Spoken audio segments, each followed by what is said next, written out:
Hello guys, good day. This is Gio, nga Benoyot. Yes, another learning video naman po tayo for today. Remember ko, na-encounter ko to last nung nag-interview sa akin.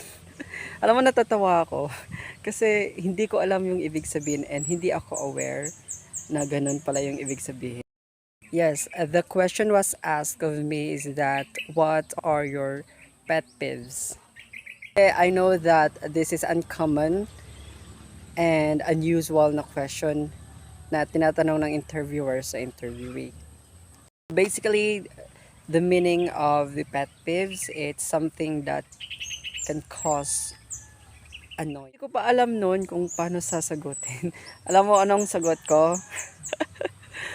My pet peeves is a dog because What? I love dogs. Oh my god.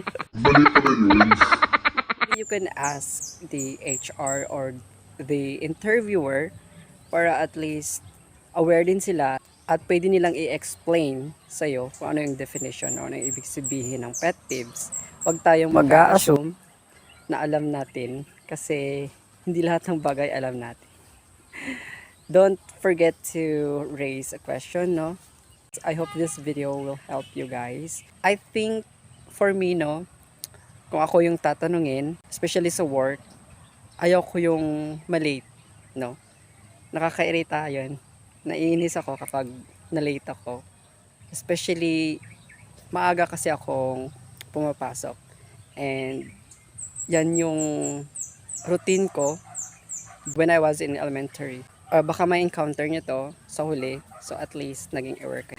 I hope this helps. Thank you for watching. Follow for more.